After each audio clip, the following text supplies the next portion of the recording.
साथ बदलते भारत की शान।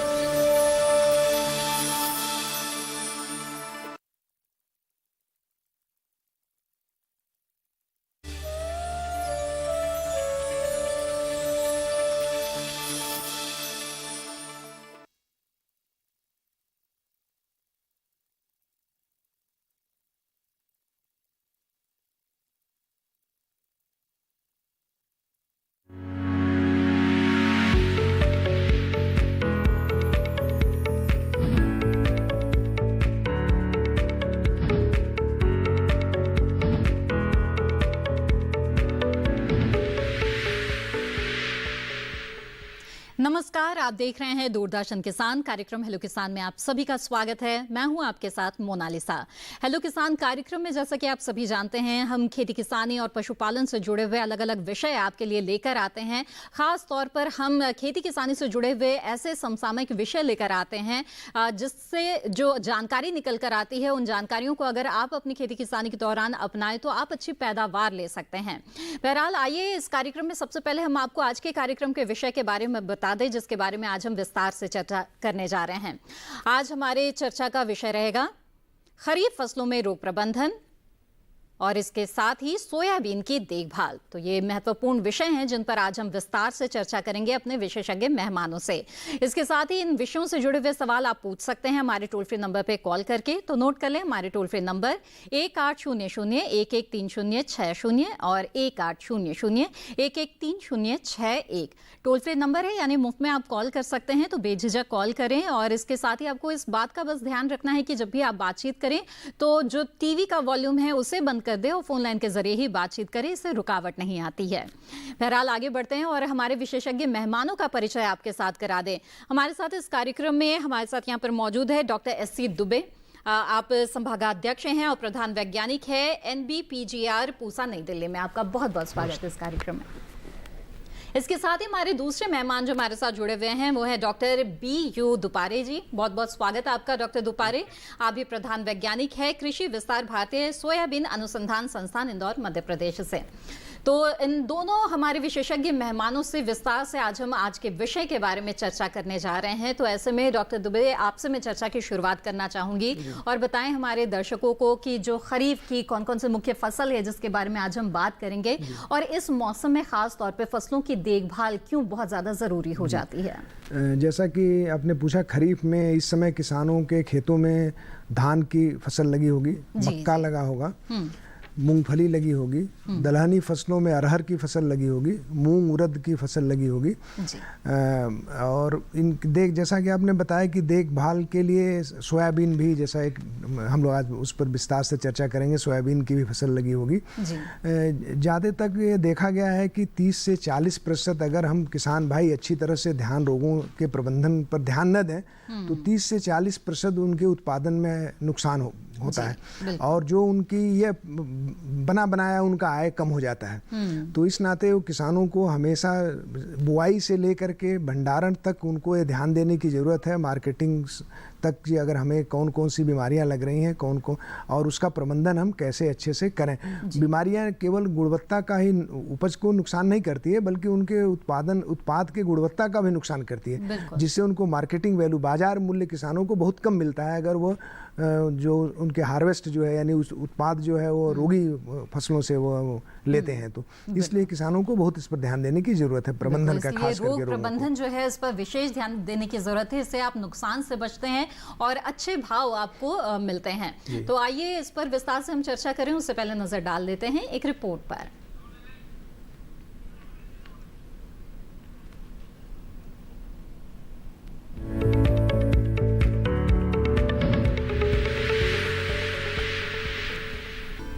अच्छी पैदावार हर किसान का लक्ष्य होता है। इस लक्ष्य को पाने के लिए किसान फसल की बुआई से लेकर फसल तैयार हो जाने तक खास ख्याल रखता है। खरीफ की फसलों के लिए मानसूनी बारिश जितनी फायदेमंद है, उतनी ही रोग और कीट लगने के लिए अनुकूल भी। ऐसे में इस मौसम में फसलों में कीट और रोग लगने की आशंका बढ़ जाती है। इस समय खेतों में खरीफ फसलें बढ़वार की स्थिति में हैं। ऐसे में इन्हें कीटों और रोगों से बचाना जरूरी है। इसके लिए खरपतवार नियंत्रण करते रहें, धान को झुलसा रोग से बचाने के लिए 74 ग्राम एग्रीमाइसिन 100 और 500 ग्राम कॉपर ऑक्सीक्लोराइड को 500 से 600 लीटर पानी में घोल बनाकर प्रति हेक्टेयर की दर से 3 से 4 बार छिड़काव करें। पहला छिड़काव रोग दिखने पर और जरूरत के हिसाब से 10 दिन के अंतराल पर करें। अरहर को फली छेदक मक्खी से बचाने के लिए मोनोक्रोटोफॉस दवा का छिड़काव करें। मूंग को पीला मोज़ेक रोग से बचाने के लिए डाईमेथॉक्सोम या इमिडाक्लोप्रिड का आप छिड़काव कर सकते हैं। सोयाबीन को पीला मोज़ेक रोग से बचाने के लिए प्रभावित पौधों को निकालकर डाईमेथॉइड 30 EC दवा की 1 लीटर मात्रा को 800 लीटर पानी में घोल बनाकर छिड़काव करें। कपास को अमेरिकन बॉल वर्म से बचाने के लिए NPV की 250 LE मात्रा प्रति हेक्टेयर की दर से छिड़कें। बैंगन में तना और फल छेदक कीट की रोकथाम के लिए स्पिनोसाइड 45 SC दवा की 1 मिलीलीटर मात्रा को 4 लीटर पानी में मिलाकर छिड़काव करें। किसान इस बात का ख्याल रखें कि फसलों में किसी भी तरह की दवा का छिड़काव करने से पहले कृषि विशेषज्ञ से सलाह जरूर लें।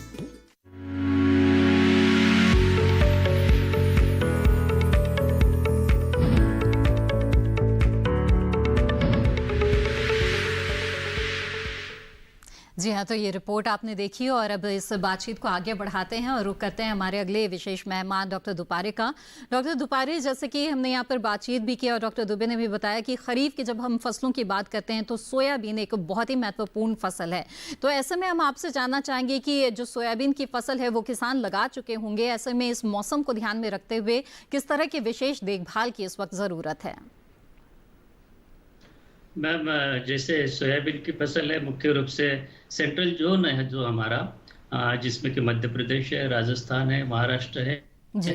और दक्षिणी राज्य मुख्य रूप से तेलंगाना और कर्नाटक है। यहाँ पे बहुत ही ज़्यादा मात्रा में लगाई जाती है। और ये जो फसल है, चूँकि खरीफ के मौसम में लगाई जाने वाली फसल है, इसलिए इसकी बोनी आमतौर पे जून के महीने में या जुलाई के पहले सप्ताह तक हो जाती है। इस हिसाब से इस साल भी समय से इसकी बोनी हो गई और वर्तमान में ये जो सोयाबीन की फसल है सभी जगह पे लगभग 1 से 1.5 महीने की फसल हो गई है।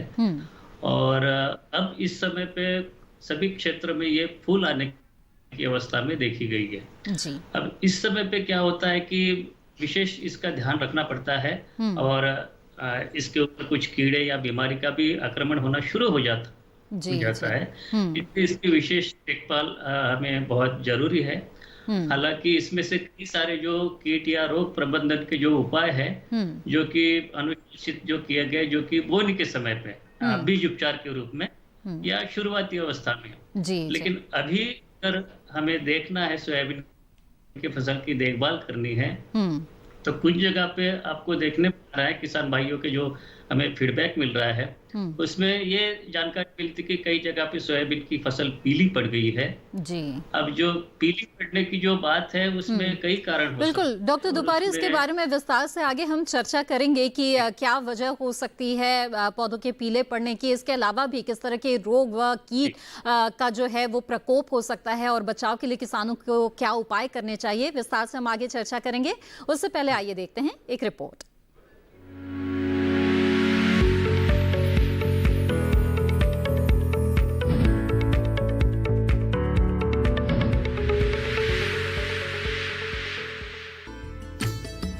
सोयाबीन भारत की सबसे महत्वपूर्ण तिलहनी फसल है।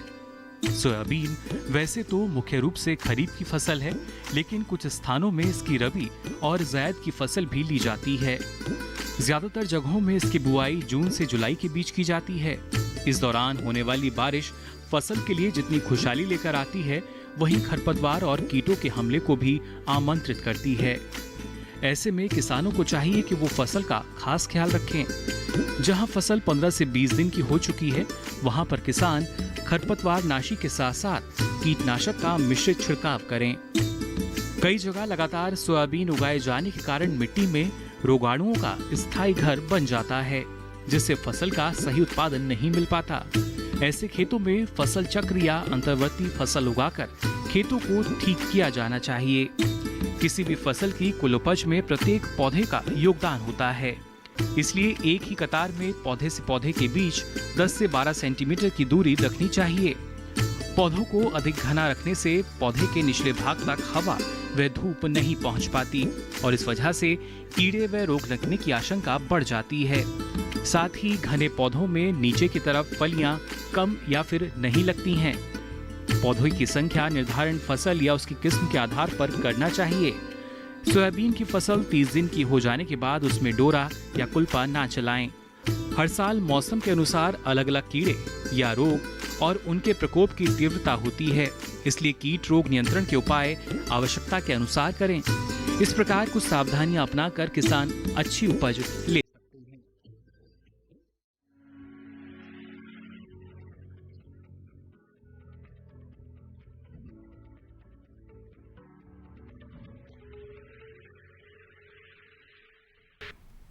जी हाँ, तो सोयाबीन की खेती से जुड़ी हुई ये रिपोर्ट आपने देखी। बातचीत को आगे बढ़ाते हैं और डॉक्टर दुबे, जैसे कि आज हम बातचीत कर रहे हैं खरीफ फसलों में रोग प्रबंधन की, तो खरीफ फसलों में सबसे पहला नाम जो आता है और सबसे महत्वपूर्ण जो फसल है वो धान की फसल है। तो ऐसे में जानना चाहेंगे कि धान की जो फसल है, जो कि बहुत ज़्यादा अधिकतर किसानों के आय का एक बहुत बड़ा साधन होता है, उन्हें किस तरह से सावधानी बरतनी चाहिए? कौन कौन से रोग है जिसका प्रकोप हो सकता है?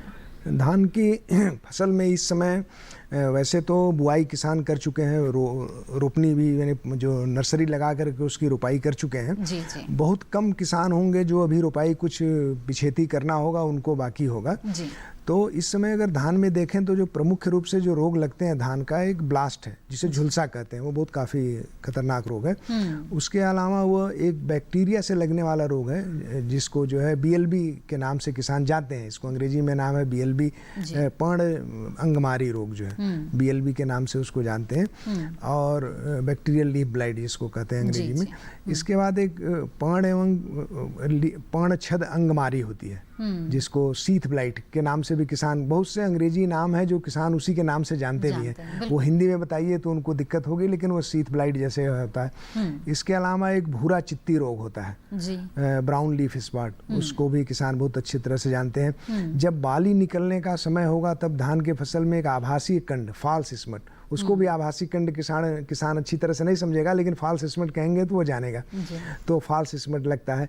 और बहुत से बासमती में इधर हमारे पंजाब और हरियाणा में या जो है पश्चिमी उत्तर प्रदेश में जो है बकानी क्या धान की बीमारी है, तो बकानी रोग उसको बोलते हैं। तो ये कुछ प्रमुख रूप से लगने वाली धान की बीमारियां हैं जो धान में लगती हैं। जो अभी इस समय क्या होता है, जो किसान भाई को नर्सरी जब लगाते हैं उसी समय से ध्यान देने की जरूरत है। अच्छा। जब नर्सरी में वो बीज, अब तो वो टाइम निकल गया, लेकिन फिर भी मैं बताना चाहूँगा किसान भाइयों को, जब भी वो नर्सरी लगाएं तो वो बीज उपचार जरूर करके लगाएं। बिल्कुल। वो ज़रूरत है, क्योंकि वो अगर नर्सरी में बीज उपचार कर देंगे तो 30 से 40% रोग आने की संभावना उनकी कम हो जाती है वहीं पर जो है। जी। और फिर उसके बाद वो नर्सरी में भी अगर देखें, अगर कोई रोग आता है, जैसे BLB है, बैक्टीरिया की जो बीमारी है, और जो ब्राउन स्पॉट है, जो झुलसा रोग है, उसका संक्रमण नर्सरी में ही शुरू हो जाता है। तो नर्सरी में भी उसका छिड़काव दवाओं का करें।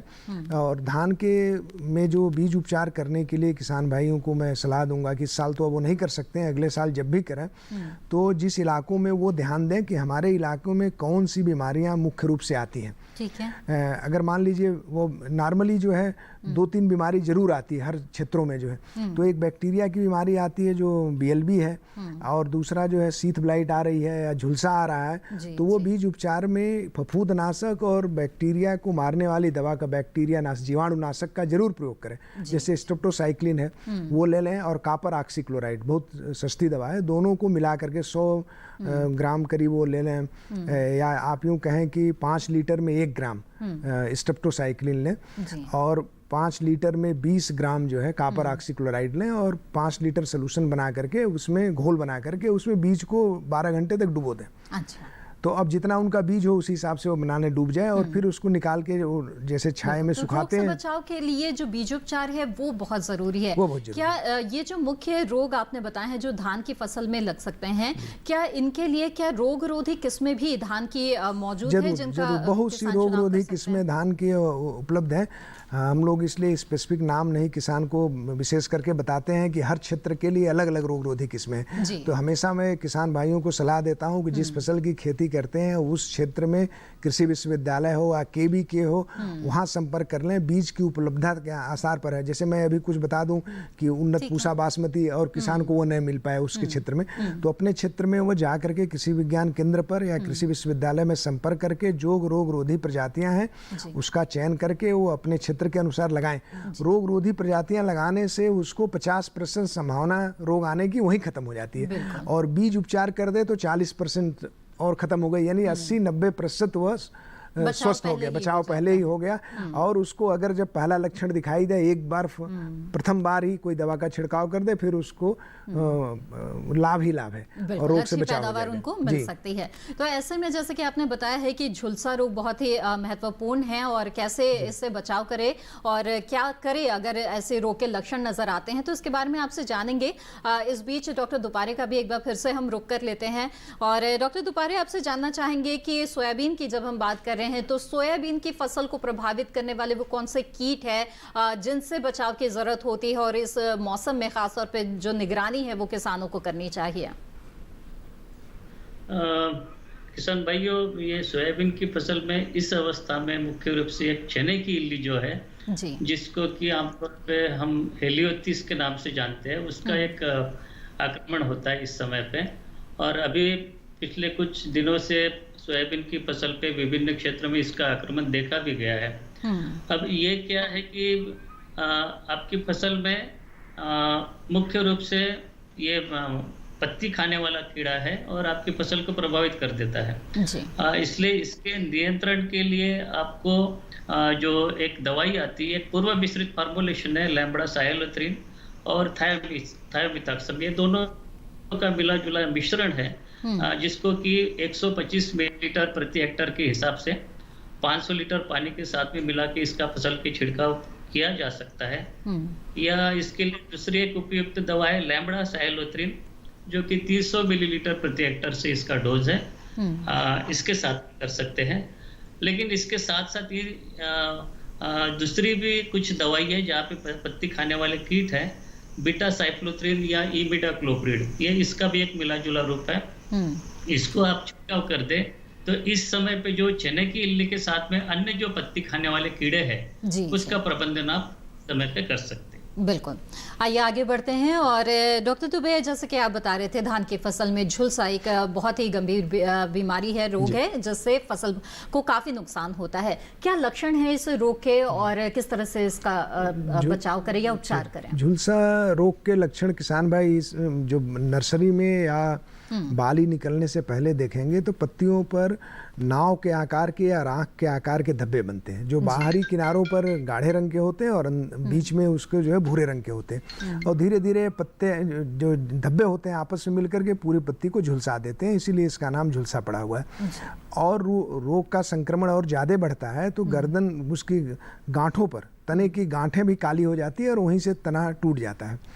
अगर वो इस दोनों अवस्थाओं को पार करके और आगे गया फसल और उसमें बाली निकलना शुरू हुई तो ग्रीवा विगलन होता है, यानी ग्रीवा के नेक पर जो है बाली जहाँ से निकलती है उसी के नीचे जो है वो जलसिक्त यानी वाटर सोक्ड लीजन बनते हैं, जलसिक्त लक्षण बनते हैं और उस वहीं से पतला होकर के सड़ जाकर मुलायम होकर के वो ग्रीवा उसकी टेढ़ी हो जाती है, जिससे बाली टूट जाती है, उसमें दाने नहीं बन पाते हैं। तो ये 3 तरह के इसके लक्षण विभिन्न अवस्थाओं में फसलों पर होते हैं। इसके नियंत्रण के लिए किसान को क्या करना, जैसे मैंने बताया अभी बीज उपचार के लिए वो करें। अभी इस समय तो बीज उपचार जो क्या होगा नहीं किया होगा वो नहीं कर सकते हैं।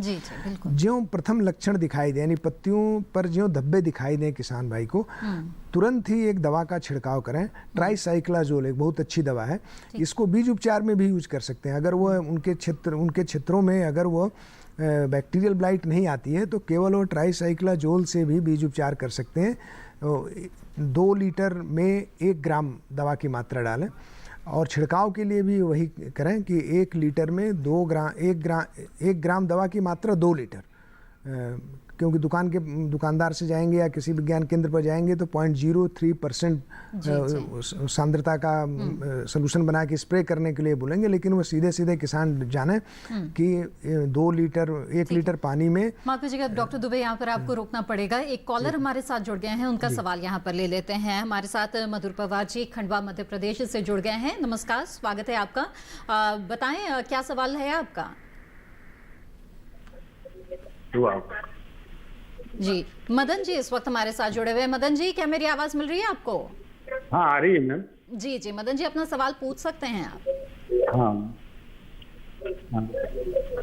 टीवी का वॉल्यूम बंद कर दीजिए मदन जी, बातचीत में रुकावट आती है। हाँ, मैं आपका कार्यक्रम रेगुलर देखता हूँ, कंटिन्यू। जी मदन जी, आपसे गुजारिश है टीवी की जो आवाज है उसे बिल्कुल बंद कर दीजिए और फोन लाइन के जरिए हमसे बातचीत करें। काफी फायदा होता है। जी शुक्रिया। जी मदन जी, आपका सवाल? हाँ जी, आ रही आवाज क्लियर। मदन कपास जी के बारे में पूछने की। कपास के बारे में? हाँ जी, कपास काटन लगा रखा है, 90 दिन की फसल हो चुकी है। क्या समस्या आ रही है? कपास के पौधे है ना, यानी पत्तियां सिकुड़ने लगी, ऊपर की सिकुड़ रही है, नीचे और फूल फ्लावर काफी गिर रहे हैं 2-3। जी जी ठीक है, आइए हम जानते हैं कि क्या वजह हो सकती है, क्या उपाय करें। जी डॉक्टर दुबे। कपास में जो ये पत्तियां सिकुड़ रही हैं, ये विषाणु जनित एक रोग होता है जिसके नाते पत्तियां सिकुड़ती हैं। जी जी। और वे कीड़ों से यह रोग एक पौधे से दूसरे पौधों में जाता है। तो इसका रोकथाम थोड़ा कठिन होता है, लेकिन इसके लिए वो कीटनाशक दवा का एक छिड़काव करें, जैसे इमिडाक्लोरोपिड या थायमेथॉक्सम है। इसमें ये ध्यान दें, दोनों दवाओं की बीज उपचार के लिए छिड़काव के लिए अलग अलग उत्पाद बाजार में उपलब्ध हैं। तो इमिडाक्लोरोपिड जो छिड़काव के लिए है कॉन्फिडोर के नाम से आता है, और थायमेथॉक्सम का जो छिड़काव के लिए है वो एक्टारा के नाम से आता है। तो इसको लेकर के 100 ml दवा, 100 मिलीलीटर दवा को 500 लीटर पानी में घोल करके प्रति हेक्टर की दर से छिड़काव करें। तो जहाँ तक हमें उम्मीद है कि इनको जो पत्ती सिकुड़ने वाला रोग है वो कुछ कम हो जाएगा। जो जी बिल्कुल। तो मदन जी, मुझे उम्मीद है कि इन सुझाव पर आप अमल करेंगे और जो परेशानी आ रही है उससे ज़रूर आपको छुटकारा मिलेगा और अच्छी पैदावार आप ले पाएंगे। बहरहाल हेलो किसान कार्यक्रम में वक्त हो गया है छोटे से ब्रेक का, हम जल्द हाजिर होंगे। ब्रेक के बाद भी हमारी चर्चा जारी रहेगी। आप बने रहें दूरदर्शन किसान पर।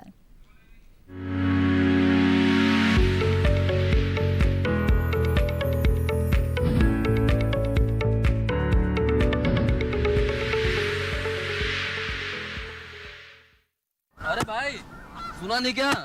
केसीसी ने किसानों का जिंदगी बदल दिया है। देश के छोटे किसान 1,60,000 रुपये तक का कर्ज बिना किसी गारंटी को ले पाएंगे। ब्याज खोरों से भी पीछा छुटा। मैं तो जैविक खेती का पूरा सामान मंगा लिया, केसीसी का भी कोई दबाव नहीं है। ब्याज चुकाने के लिए पूरा 1 साल मिलता है। समय पर भुगतान करने पर केवल 4% के सालाना ब्याज पे लोन मिल गया मुझे। अपना आधार कार्ड, लेटेस्ट फोटो और जमीन के कागजात लेके अप्लाई करो बस। और नामांकन भरने के लिए जेब भी ढीली नहीं करनी पड़ी।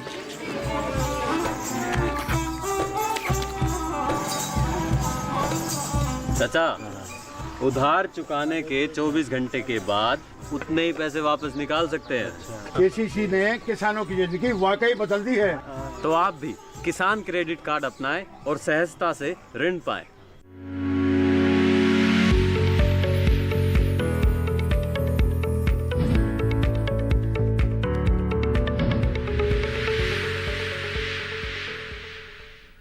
ब्रेक के बाद आप सभी का फिर से स्वागत है। आप देख रहे हैं कार्यक्रम हेलो किसान। आज हम हेलो किसान कार्यक्रम में चर्चा कर रहे हैं खरीफ फसलों में रोग प्रबंधन के बारे में, और इसके साथ ही सोयाबीन की फसल की देखभाल के बारे में भी विशेषज्ञ मेहमान से हमारी चर्चा जारी है।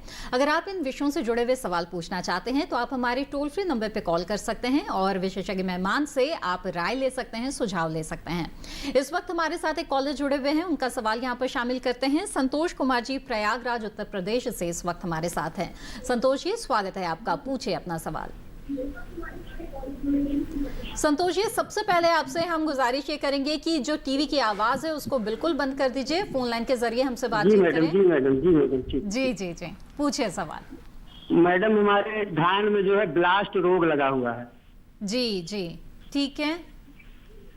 और आप इसका उपाय जानना चाहते हैं, रोकथाम कैसे करें? हाँ, ब्लास्ट जैसे झुलसा की हम लोग झुलसा की चर्चा कर रहे थे जी।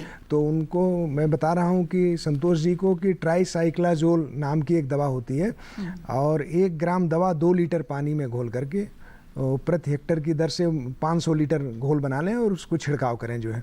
अगर ये नहीं दवा मिल पाती है उनको तो मेनकोजेब बहुत सस्ती दवा है, मेनकोजेब जो है 2 से 2.5 ग्राम प्रति लीटर पानी में घोल करके छिड़काव करें जो है।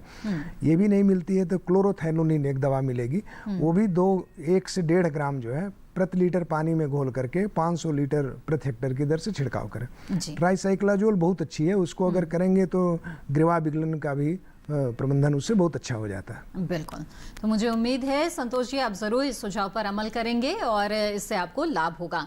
हम रोगों की बात कर रहे हैं धान में, तो जैसे कि आपने कार्यक्रम की शुरुआत में ब्लाइट का भी जिक्र किया था, बैक्टीरियल ब्लाइट, तो अगर ऐसी कोई समस्या आ रही है तब किसान क्या करे बताइए? हाँ, बैक्टीरियल ब्लाइट की समस्याएं बहुत आती हैं किसान के खेतों में।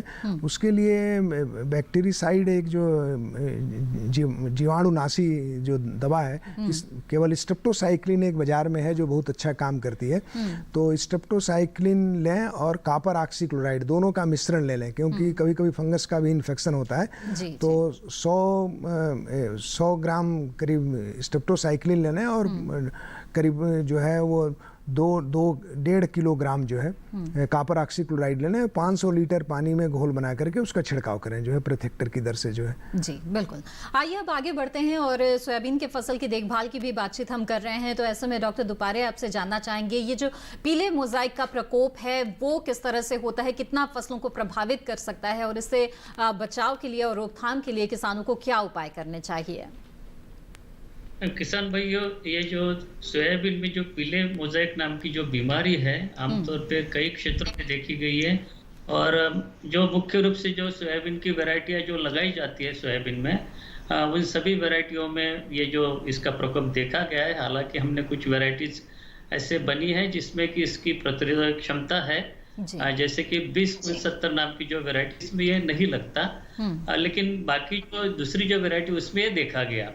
अब इसकी शुरुआत ऐसी होती है कि ये जो बीमारी शुरुआती अवस्था में कम पौधे पे, इक्का दुक्का पौधे पे पीलेपन के रूप में होती है और पीलापन एकदम से नहीं होके थोड़ा सा जो हरा और पीला भाग जो है उसमें चितकबरा हो जाता है। इसका मतलब कि और उसके साथ में जो सोयाबीन की जो पत्तियां हैं वो चमड़े जैसे हो जाती है। तो ये जो इस बीमारी के प्रमुख लक्षण है और हमें एक काम ये करना है कि शुरुआती अवस्था में ही अगर आपको दिखाई दे ऐसे कम पौधे रहते हैं उस समय पे इन पौधों को अपने खेत से उखाड़ के बाहर कर दे ताकि ये जो बीमारी फैलने से बच सके, क्योंकि इस बीमारी को फैलाने के लिए वाहक के रूप में जो कार्य करता है सफेद मच्छर, व्हाइट फ्लाई।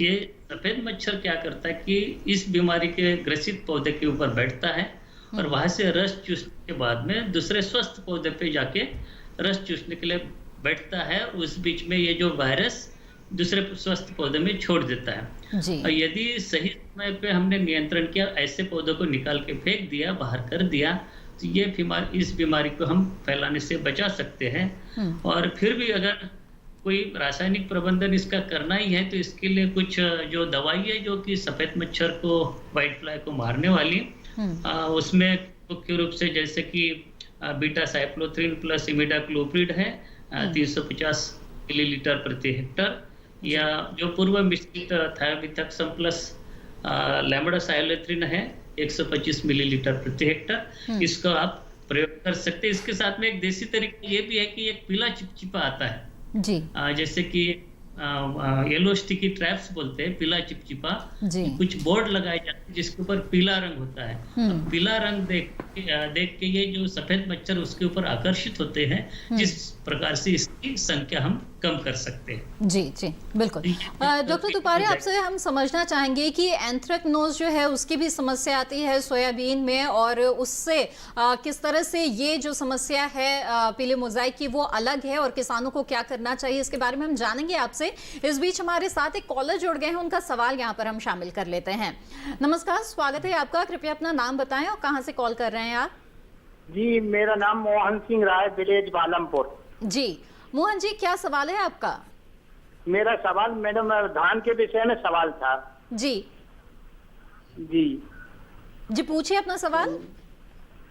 तो धान के विषय में ये सवाल है मैडम कि डॉक्टर साहब से मैं ये लेना चाहता हूँ जानकारी के धान के अंदर जो पीली पत्तियां पड़ जाती हैं तो उसमें उसका उपचार के लिए क्या है? जी, धान की पत्तियां पीली पड़ जाती हैं तो क्या उपचार धान की पत्ती ऐसे कई चीज़ों से पीली होती है, वो तो बड़ा मुश्किल है। मैं उनको तो पहले सबसे पहले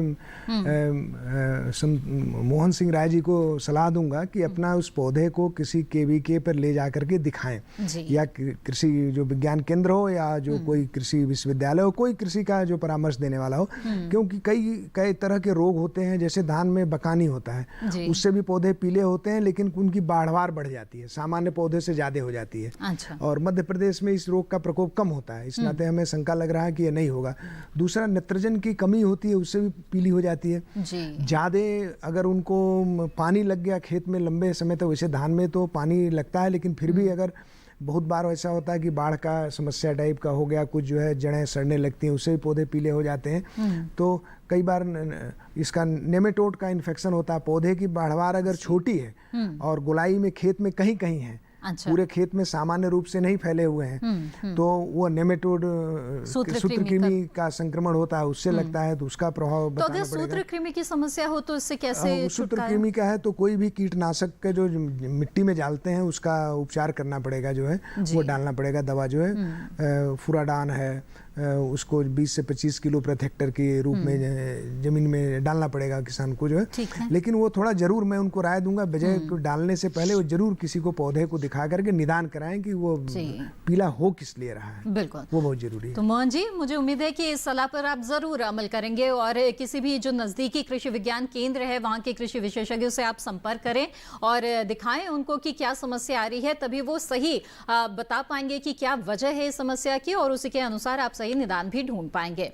बहरहाल बढ़ते हैं आगे। और डॉक्टर दुपारे, जैसे कि आपसे बातचीत हो रही थी कि सोयाबीन के जो पौधे हैं उनके पीले पड़ने की समस्या जो है वो एंथ्रेक्नोज की वजह से भी हो सकती है या फिर पीले मोज़ाइक की भी समस्या हो सकती है। तो कैसे पहचान करें इन दोनों अलग अलग समस्याओं की और क्या उपाय करें?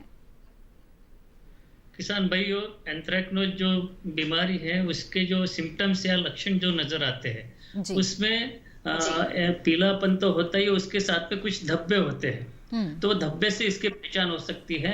और जब पीली मोज़ाइक से जो बीमारी से, वायरस की बीमारी से पौधा जब पीला पड़ता है तो एक चितकबरापन होता है, जो कि धब्बे नहीं होते, लेकिन जो पीलापन या हरापन इसका एक मिश्रण होता है जो कि चितकबरा हो जाता है। इस प्रकार से आप एंथ्रेक्नोज और पीली मोज़ाइक की बीमारी से ग्रसित जो पौधे हैं उसको आइडेंटिफाई तो कर सकते हैं। लेकिन एंथ्रेक्नोज जब होता है तो आप मुख्य लक्षण ये है कि उसके ऊपर कुछ धब्बे होते हैं, तो इससे आप पहचान सकते हैं। और जब ये बीमारी आपके खेत में आ जाती है तो पहले तो अगर बोने के समय पे इसका बीज उपचार इसके लिए किया होगा फफूंदनाशकों से, तब इस बीमारी के आने के चांसेस कम हो जाते हैं। लेकिन अगर फिर भी कुछ आपके खेत में ये बीमारी आती है तो इसके नियंत्रण के लिए ये हम कर सकते हैं कि एक जो दवाई है टेबुकोनाजोल नाम की जो दवा आती है, जो कि 625 मिलीलीटर प्रति हेक्टेयर इसका डोज है। अगर ये नहीं मिलती है तो इसका एक सल्फर के साथ में मिला हुआ मिश्रण आता है, टेबुकोनाजोल प्लस सल्फर, जो कि 1 किलोग्राम प्रति हेक्टेयर के हिसाब से 500 लीटर पानी के साथ में हम छिड़काव कर सकते हैं। या तीसरी दवा डॉक्टर दुपारे, माफ कीजिएगा, आपको रोकना पड़ेगा। अगले कॉलर हमारे साथ इस बीच जुड़ गए हैं, उनका हम सवाल लेते हैं। आत्माराम जी इस वक्त मध्य प्रदेश से हमारे साथ जुड़े हुए हैं। स्वागत है आपका आत्माराम जी, पूछिए अपना सवाल। आत्माराम जी, मेरी आवाज मिल रही है आपको? हाँ, नमस्ते मैडम जी। नमस्ते जी, नमस्कार जी, पूछिए सवाल। अरे हमारी पिक्चर अनुसार सोयाबीन है, उसमें फलियां बहुत कट रही है, फलियां फट रही है सोयाबीन की, काट रहा है इसको, तो उसका कोई उपाय या निदान बताइए। जी आत्माराम जी, आपके सोयाबीन की फलियां फट रही है, ये समस्या है? हाँ, ठीक है, आइए जानते हैं। डॉक्टर दुपारे का रुख करते हैं। डॉक्टर दुपारे, आत्माराम जी हमारे साथ जुड़े हैं जिनका कहना है कि उन्होंने सोयाबीन लगाई है और जो फलियां हैं वो फट रही हैं, तो क्या वजह हो सकती है इसकी और क्या करना चाहिए उन्हें? आत्माराम जी, जैसे कि मुझे जो लग रहा है कि आप जो कह रहे हैं कि फटने के बजाय वो सोयाबीन की फलियां कट कट के गिर रही है, ये एक सिम्टम्स इस समय पे हमने कई जगह पे अभी वर्तमान में भी सूचना पाई है। जी जी। और उसमें मुख्य रूप से क्या होता है कि जब सोयाबीन की फलियां बनने लगती है, खरीफ की फसलें जो कि आप लगाई जाती है उसमें सोयाबीन सबसे पहले फलियों की अवस्था में आ जाती है।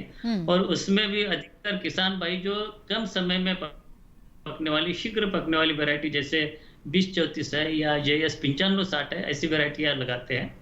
और इसमें क्या है कि जब शुरुआती अवस्था में जिन वैरायटियों के सबसे पहले फलियां आती है उसमें चूहे मुख्य रूप से आक्रमण करते हैं। और जो फलियां कट के गिरने की जो समस्या है जो देखी गई है, आप देखेंगे जो फलियां कट के गिरती है उस पे कुछ नुकीले निशान तक होते हैं, क्योंकि जो नवजात जो दाने होते हैं उसमें आपको एक थोड़ा सा एक कट मिलेगा जो कि आप इससे आइडेंटिफाई कर सकते हैं कि चूहे का ये प्रकोप हो सकता है। तो चूहे के प्रबंधन के लिए आप जो भी उपाय अपना सकते हैं उसको अपनाएं, तो इससे ये सॉल्व हो जाए। बिल्कुल। तो आत्माराम जी, मुझे उम्मीद है आपके सवाल का जवाब आपको मिल गया होगा। और इसी के साथ हेलो किसान कार्यक्रम में वक्त हो गया है एक और छोटे से ब्रेक का। हम जल्द हाजिर होंगे, आप बने रहें दूरदर्शन किसान पर।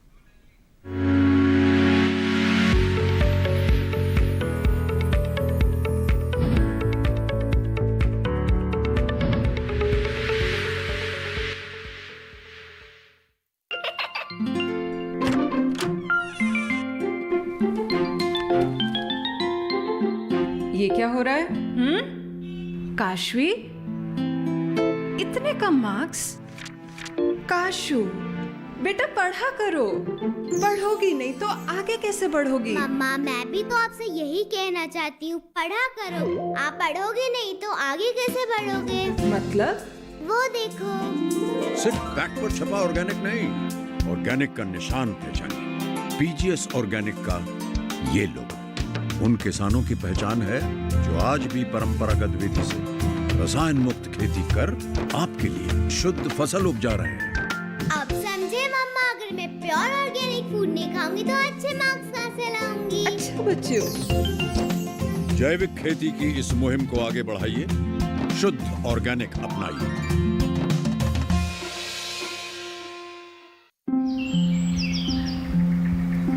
अरे अरे अरे क्या कर रहा है? इधर इधर इधर, हम बोल रहे हैं तेरे बीजू का। पुतला बोल रहा है? हाँ, पक्षियों से तो हम खेत को बचा लेते हैं, पर इन घातक रसायनों से कैसे बचाएं? मतलब? देख बेटा, तू जो ये अंधाधुंध रसायन मिलाता है ना, मिट्टी की सेहत बिगड़ने लगी है। और जब माटी ही कमजोर पड़ जाएगी तो उपज कैसे सेहतमंद होगी? अरे पहले ऐसा नहीं था। पूछना अपने बड़े बुजुर्गों से, कैसे फसल लहलहाती थी, शुद्धता झलकती थी। हाँ, माटी भी तंदुरुस्त और लोग भी। पहली वाली बात कहाँ? पर अब तो सभी डाले हैं। सब नहीं, आज भी लाखों जागरूक किसान परंपरागत विधि से फसल उगा रहे हैं। खर्चा कम और उपज की कीमत भी बेहतर पा रहे हैं। ठीक है भाई, मैं भी आज से जैविक खेती शुरू करूंगा। माटी से प्रेम की परंपरा है परंपरागत खेती।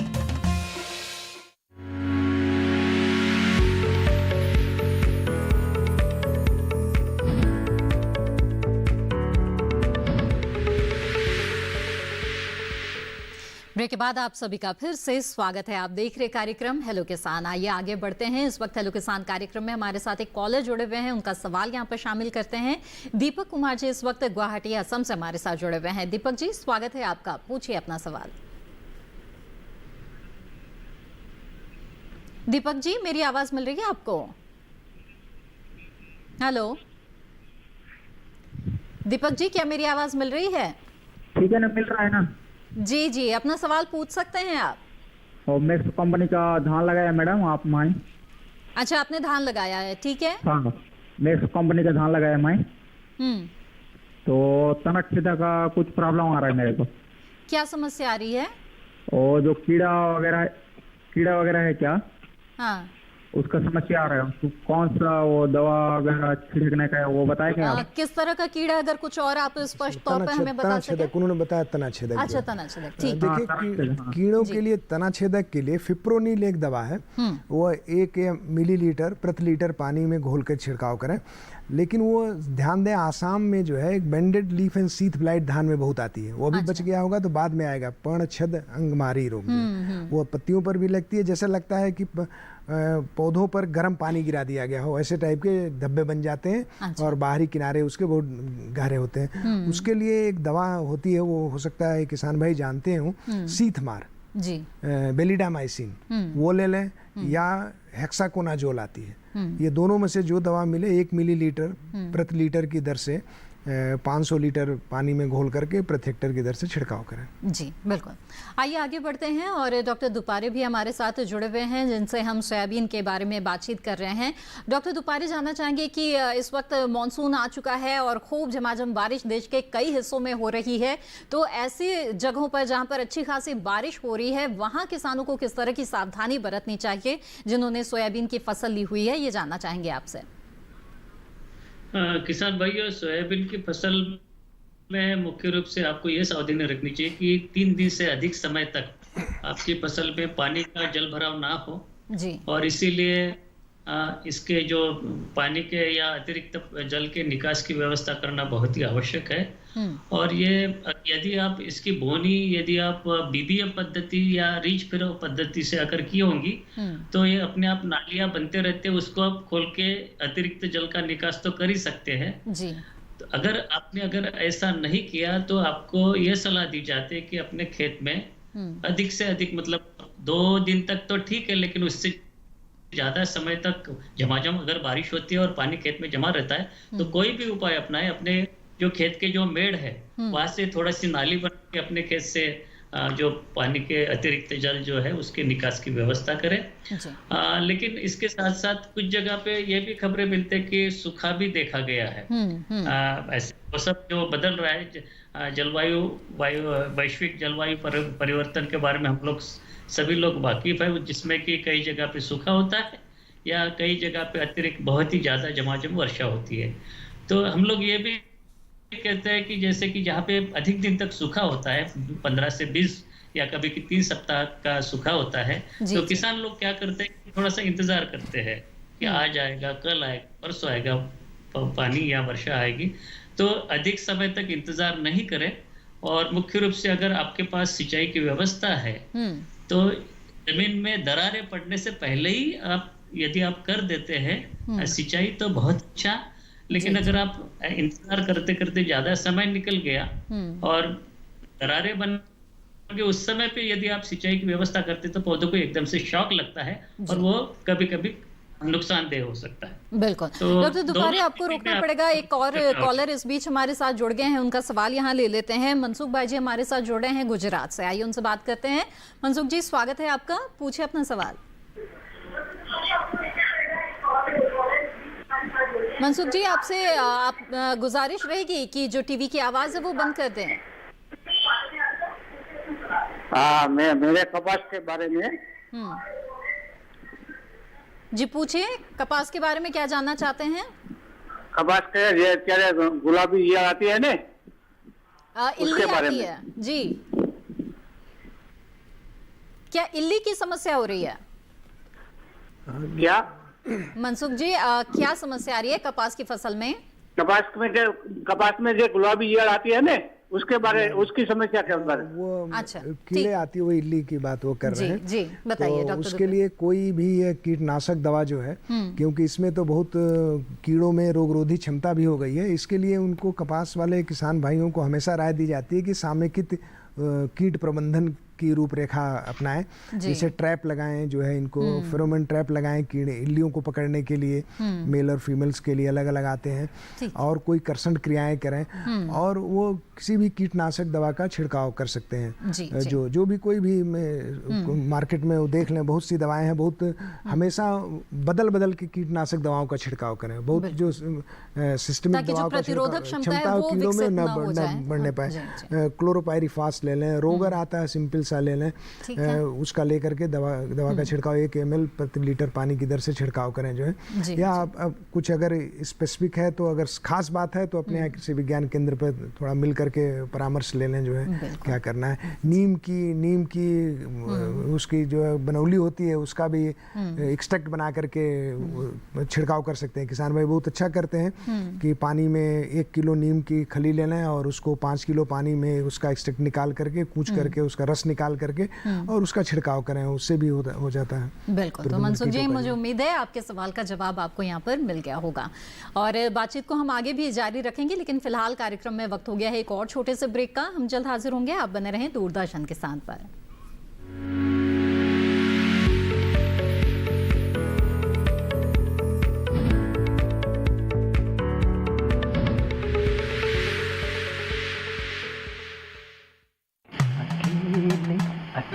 अरे वाह भैया, अकेले अकेले। अरे तू भी ले, पर खाएगा कैसे? मैं ऑर्गेनिक खेती की बात कर रहा रे बेटे। अकेले अकेले खेती कब तक करेगा? मतलब गांव में 20-25 किसानों का समूह बना के पंजीकरण करवा ले, फिर सरकारी ट्रेनिंग भी मिलेगी और मुफ्त जैविक बीज खाद भी। फिर बीजीएस ऑर्गेनिक की सरकारी मोहर के साथ तेरी उपज आकर्षक पैक में पहुंचेगी बड़े बाजार तक। अच्छा? हाँ। अरे भाई, कहाँ चल दिया? सबको साथ लाने, आमदनी बढ़ाने। तो किसान भाई समझ गए ना? साथ मिलकर ऑर्गेनिक खेती कीजिए, अपनी परंपरा को आगे बढ़ाइए, ज्यादा मुनाफा कमाइए। माटी से प्रेम की परंपरा है परंपरागत खेती।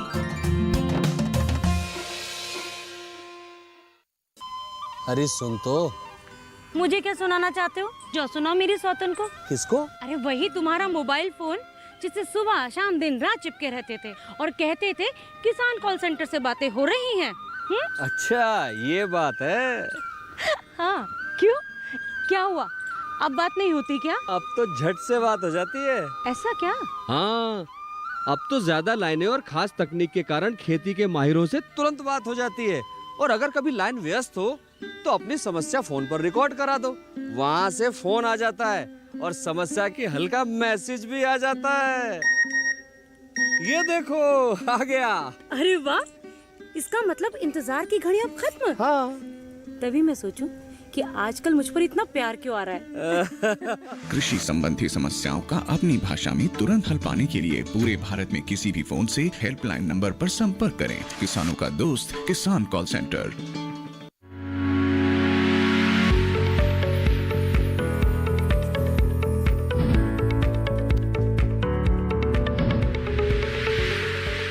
ब्रेक के बाद आप सभी का फिर से स्वागत है। हेलो किसान कार्यक्रम में आज हम खरीफ फसलों में रोग प्रबंधन और सोयाबीन फसल की देखभाल के बारे में बातचीत कर रहे हैं।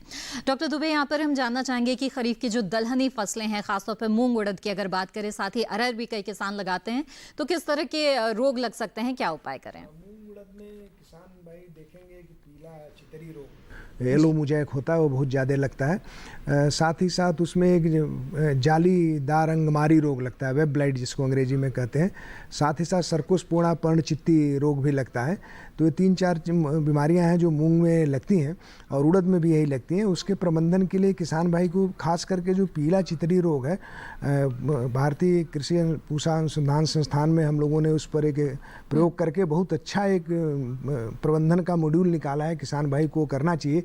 बीज उपचार वो करें, सबसे पहले कि बीज उपचार करें। बीज उपचार में फफूंदनाशी दवा जैसे कार्बेंडाजिम और थीरम 1-1 ग्राम 2 ग्राम प्रति किलोग्राम हो गया। उसी के साथ एक कीड़े मारने वाली दवा जो है इमिडाक्लोरोपिड का बीज उपचार के लिए जो होता है गौचो होता है, या थाइमेथाक्सिम ले लें, उसका बीज उपचार के लिए क्रोजियर आता है। अच्छा। दोनों में 4 से 5 ग्राम मात्रा में बीज उपचार करें। इस समय तो किसान लगा चुके होंगे, बीज उपचार अब वो नहीं कर सकते, अगले साल जरूर ध्यान दें। और ये बीज उपचार करके जब लगाते हैं तो 20-22 दिन तक कोई उसमें चितरी रोग नहीं लगता है, पीला चितरी। अदरवाइज क्या होता है, जो 2 पत्ते निकलते हैं तो वो पीले हो जाते हैं, तो व्हाइट फ्लाई का इन्फेक्शन होता है, तुरंत वो पीले हो जाते हैं। तो बीज उपचार किसानों को जरूर करना चाहिए। यहाँ पर आपको रोकना पड़ेगा डॉक्टर दुबे, हमें एक कॉलर हमारे साथ जुड़ गए हैं, उनका सवाल ले लेते हैं। विकास तिवारी जो मध्य प्रदेश से है। विकास जी, स्वागत है आपका, पूछिए अपना सवाल। हेलो जी मैडम। जी विकास जी, अपना सवाल पूछें। विकास जी, क्या मेरी आवाज मिल रही है आपको? जी। अपना सवाल पूछे कृपया। जी मैडम, मेरी क्या है, धान पीली पड़ रही है और ग्रोथ नहीं कर रही है। ठीक है। हाँ डॉक्टर दुबे, हाँ पीली पे एक और किसान भाई पहले पूछे थे, धान पीली पड़ रही है जी। तो ये जो है कभी भी किसी भी फसल में मृदा जांच जरूर कराएं। ये देखें कि किसी पोषक तत्व की कमी तो नहीं है पहले से। हो सकता है इनके खेत में नत्रजन की कमी हो जिससे धान पीला पड़ जाता है। एक टुंग्रो वायरस भी होता है जिसमें पीला होता है, लेकिन वो क्या होता है, पत्तियों पर लगेगा कि पीले के साथ साथ वो पान खा के खैरा रोग जिसको बोलते हैं, खैर टाइप का जिंक की जो कमी होती है वो होता है। ये उससे भी पीला होता है। जिंक की अगर कमी होती है तो वो देख लें किससे है। तो अगर उनको संभावना लग रही है कि पीला जिंक के रोग कमी से हो रहा है तो 20 से 25 किलोग्राम प्रति हेक्टर बुआई के समय डालते हैं। लेकिन इस समय तो उनकी खड़ी फसल होगी तो वो 5 किलोग्राम जिंक सल्फेट लेकर के 500 लीटर पानी में घोल करके प्रति हेक्टर की दर से छिड़काव करें। लेकिन निदान जरूर करें, जरूर वो संपर्क करें किस नाते पीला हो रहा है, क्योंकि यहाँ से अगर हम पौधा देख सकते तो जरूर कुछ बता सकते कि क्या संभावना है पीले होने के लिए। तो बेहतर है किसी भी नजदीकी कृषि विज्ञान केंद्र में भी आप संपर्क करें और वो देख करके जो है। बिल्कुल। और आगे बढ़ते हैं डॉक्टर दुपारे, आपसे हम चलते चलते जानना चाहेंगे कि इस मौसम को खास तौर पर ध्यान में रखते हुए सोयाबीन के जो किसान हैं वो अच्छी पैदावार हासिल करने के लिए क्या उपाय करें, आप उन्हें क्या सुझाव देंगे? किसान भाइयों, ये सब कीड़े बीमारी का नियंत्रण तो करना बहुत ही जरूरी होता है, क्योंकि अधिकतर जो सोयाबीन में नुकसान कीड़े और बीमारियों के कारण ही होता है। अब इस समय पे वर्तमान की जो स्थिति है उस समय पे एक और मुख्य जो कीड़ा है वो आपकी फसल में आएगा या कुछ क्षेत्रों में इसका आक्रमण शुरू हो गया है, जिसको कि गर्डल बीटल या चक्रभृंग कहते हैं। जी। और इसकी शुरुआत भी जैसे कि पीले मोजाइक के जैसे होता है कि कम पौधे पे शुरुआत की अवस्था में ये दिखाई देता है। इसकी पत्ती जो है, बीच वाली जो पत्ती है, मिडल पत्ती है, वो सूख जाती है और लटक जाती है जी। तो रोकथाम के लिए क्या उपाय कर सकते हैं? इसके लिए जो या तो एक सरल सा उपाय है कि ऐसी पत्तियों को शुरुआत की अवस्था में ही तोड़ दे इकट्ठा करके, जो ताकि इसका संक्रमण और दूसरे पौधों पे ना फैल पाए। और अगर आप स्प्रे करना है तो ये एक बहुत अच्छी दवा आती है, थाइक्लोप्रिड उसका नाम है, 750 मिलीलीटर प्रति हेक्टर है, या प्रोफेनोफास है या ट्राइजोपास है। ऐसी दवाइयों का आप छिड़काव कर सकते हैं। लेकिन दवा तभी असर करेगी जब आप इसकी शुरुआती अवस्था में डालोगे, दवाई का छिड़काव किया जाए तो। बिल्कुल डॉक्टर दुपारे, आपने बहुत ही अच्छी जानकारियां हमें इस कार्यक्रम में दी है, आपका बहुत बहुत धन्यवाद। Thank you.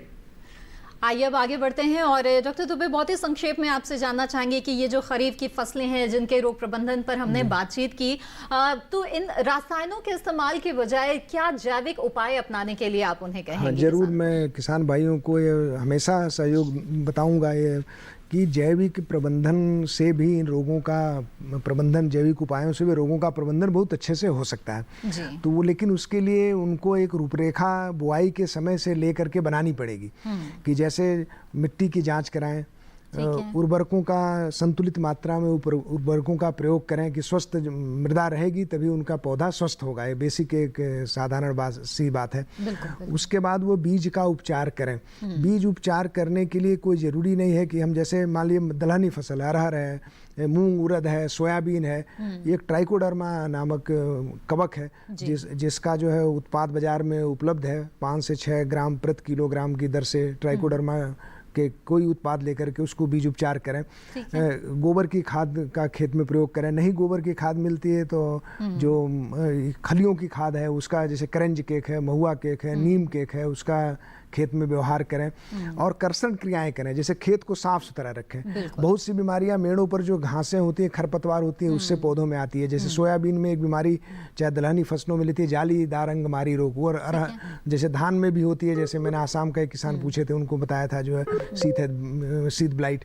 तो उसका प्रबंधन करने के लिए अगर हम खेत को स्वच्छ रखेंगे, साफ सुथरा रखेंगे तो वो नहीं आती है। साथ ही साथ हम कुछ पौधे के अवशेषों का उपयोग कर सकते हैं, जैसे नीम की बिनौली का अर्क निकाल करके कीड़े का उसको प्रकोप कम होता है जो है।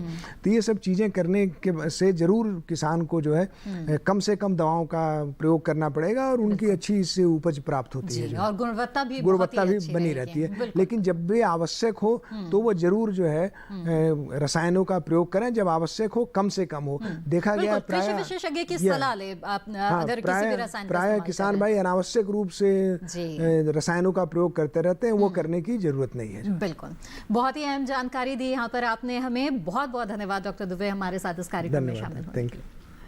तो आज आपने विस्तार से जाना कि किस तरह से जो सोयाबीन की फसल है उसके आप अच्छी तरह से देखभाल कर सकते हैं, और इसके साथ ही खरीफ फसलें जो है बाकी तमाम, उन्हें किस तरह से आप रोगों से बचा सकते हैं और अच्छी पैदावार हासिल कर सकते हैं। अब हम आपको बता दें हेलो किसान कार्यक्रम में कल के विषय के बारे में। हेलो किसान कार्यक्रम में कल चर्चा का विषय रहेगा नींबू वर्गीय फलों की देखभाल, और इसके साथ ही गन्ने की खेती। तो इन विषयों पर होगी विस्तार से चर्चा। आप भी अपने सवालों के साथ शामिल हो सकते हैं, और इसके अलावा अगर आप अपना सवाल हम तक पहुंचाना चाहते हैं तो आप हमें ईमेल भी भेज सकते हैं। हमारा ईमेल आईडी है hellokisan2015@gmail.com। साथ ही हेलो किसान कार्यक्रम के फेसबुक पेज से भी आप जुड़ सकते हैं। हमारे फेसबुक पेज से जुड़ने के लिए हिंदी में टाइप करें हेलो किसान, और इसके साथ ही हेलो किसान कार्यक्रम का फेसबुक पेज आपको मिल जाएगा, जिस पर आप अपने सवाल लिख सकते हैं, सुझाव लिखकर भेज सकते हैं।